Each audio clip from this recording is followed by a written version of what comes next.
Bu Sinta, bukan saya yang motong itu. Ibu Sri main duluan, jadi saya pewaris aja. Kalimat "saya merasa berdosa kepada daerah" jarang terdengar dari seorang Menteri Keuangan.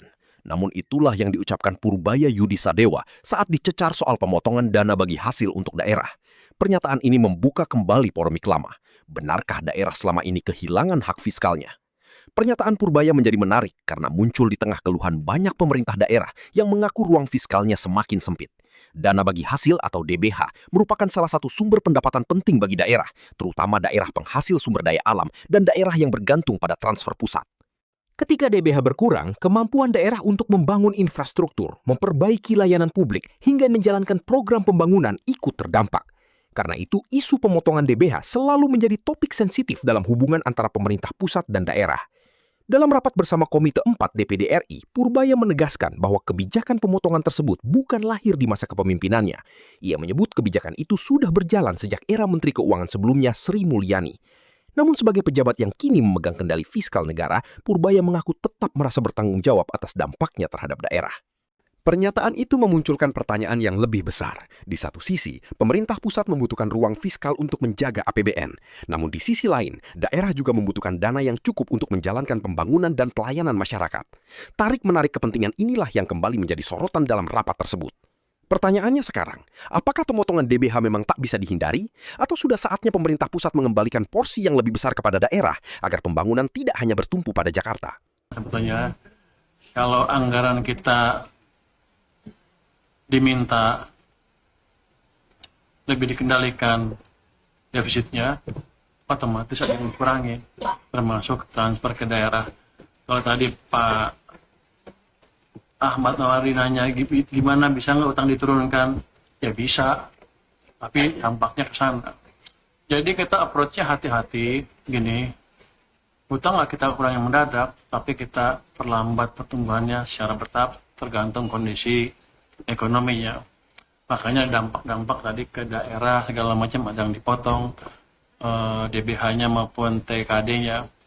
Tapi Bu Sinta, bukan saya yang motong itu. Ibu Sri main duluan, jadi saya pewaris aja. Jadi jangan salahin saya dong. Enggak, saya hanya penerima. Saya malah bahkan bertanya waktu jadi Menteri Keuangan, memang boleh DBH dipotong? Itu kan ada undang-undangnya. Orang saya bilang ada undang-undang yang setelah itu, undang-undang APBN boleh, katanya tergantung kepada kondisi keuangan negara. Tapi saya tetap merasa berdosa ke daerah. Jadi saya minta Pak Dirjen sudah menghitung pembayaran secara bertahap. Jadi kalau nanti misalnya kan nih APB-nya agak terselamatkan kan dengan harga minyak yang dia agak turun, kan ada sisa, karena saya hitung kan harga minyak dunia rata-rata $100 per barrel. Kalau turun let's say 75 per 80 sampai akhir tahun, berarti kan ada sisa uang tuh. Nanti itu kan sisanya kita mungkin kita utamakan ke daerah ya. Saya mesti lapor Pak Presiden ya, ke daerah. Jadi ada ruang untuk itu, tapi saya pikir sih undang-undang itu mau dijalankan. Jadi kita akan ini secara bertahap.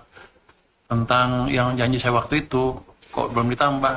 Beliau bilang Juli mulai keluar Kalimantan Timur ya 2026, yang 3 tahun itu akan enggak, yang janji tambahan transfer ke daerah 2026 kan.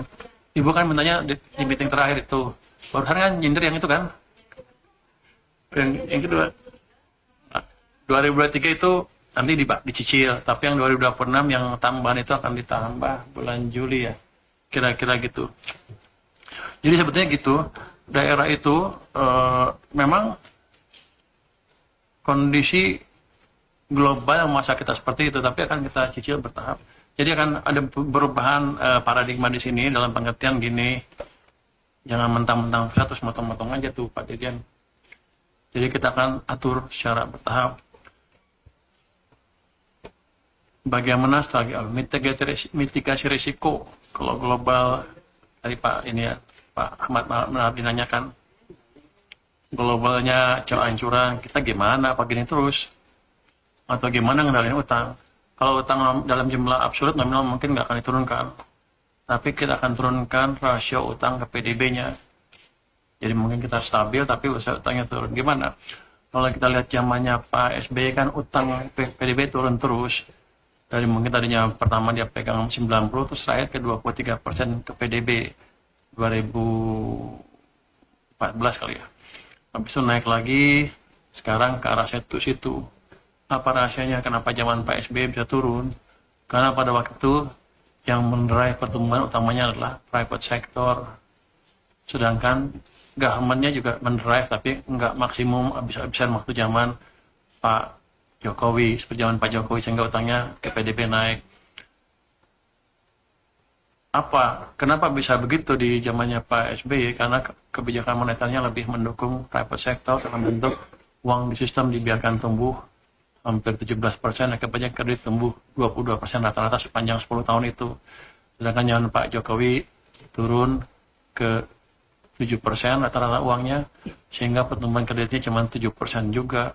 Jadi walaupun government yang ngegas habis, karena private sektornya nggak bisa tumbuh kencang, jadi tumbuhnya cuma 5 tapi utangnya naik terus.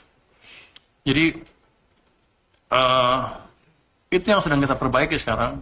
Kita pastikan rasio likuiditas di sistem bertambah kan sejak September ke sini udah double digit terus rata-rata baseline atau M0 sehingga kredit bisa tumbuh. Bahkan di bulan Mei kemarin tuh kreditnya udah tumbuh hampir 12%. Jadi itu yang kita harapkan nanti mesin pertumbuhan hidup semuanya, private, government, apalagi udah private, government, supaya ekonominya tumbuh lebih cepat. Itu nanti kita bisa tumbuh cepat, tapi rasio utangnya akan cenderung turun karena kita harapkan private sector mendorong pertumbuhan lebih cepat. Rasio utang ke PDR, rasio private sector kontribusinya ke ekonomi kira-kira 90% lebih, pemerintah cuma 7% ke PDB. Jadi kalau yang private sector yang 90% lebih itu kerja, pasti dampaknya ke ekonomi akan lebih bagus dalam sisi PDB maupun itu. Tapi pemerintah juga akan berdampak signifikan juga karena kalau pemerintah diam, private-nya juga pasti nggak jalan itu yang 90 sektor. Jadi kita akan aktifkan semua itu. Kan 2 triwulan terakhir udah kelihatan tuh kan, kita bisa tumbuh 5,39% di triwulan keempat, sekarang bisa 5,6 di triwulan pertama, 5,61 triwulan pertama, harusnya bisa lebih cepat lagi. Mungkin triwulan kedua agak melambat sedikit, tapi triwulan ke depan akan lebih cepat lagi, kita dorong ke arah 6%.